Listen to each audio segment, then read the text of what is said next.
Isang mapagpalang araw po sa inyong lahat. Celebrity Chika Time po muna tayo at may inihanda po akong chika para sa inyo. Tara po't magchikahan na po tayo.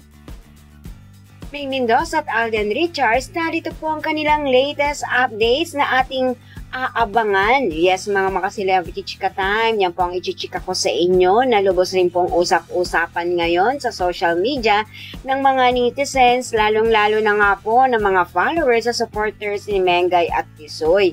And of course, bago po tayo dumako riyan, inais ko po nang batiin mga timbahay, team abroad at mga seniors natin dyan. Shout out po sa inyong lahat at happy Saturday po. Ngayong araw nga po ng Sabado ay present si Ming Mendoza ng live na live sa longest running noontime show na Itbulaga. Yes po, sa kasalukuyan ay ito lamang po ang pinagkakaabalahan ngayon ni Maine, ang kanyang hosting career sa longest running noontime show na Itbulaga. As always, lagi pong inaabangan ng kanyang mga followers at supporters sa mapanood at makita si Mengay sa Itbulaga. Samantala, narito po ang kaganapan ni Maine ngayong araw ng Sabado sa Itbulaga.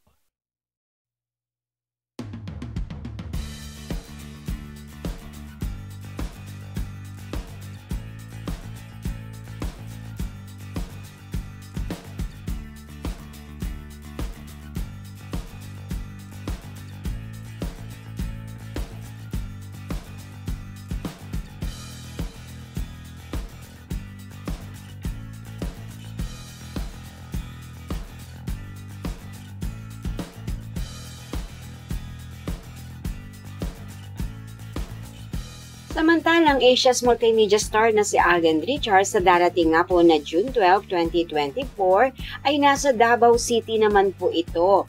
Yes po, magpo-promote na po ang ating Asia's multimedia star para sa kanyang upcoming teleserye, Ang Pulang Araw, at ito nga po ay magaganap sa Atrium Ginsano Mall of Toril, Davao City. Magkakaroon po ng Fans Day celebration si Alden sa nasabing lugar. Yan po ang aking Chikaw Days for today. Salamat po sa inyong panonood. Huwag po kalimutang mag-subscribe. Pwede po mag-comment sa ibaba.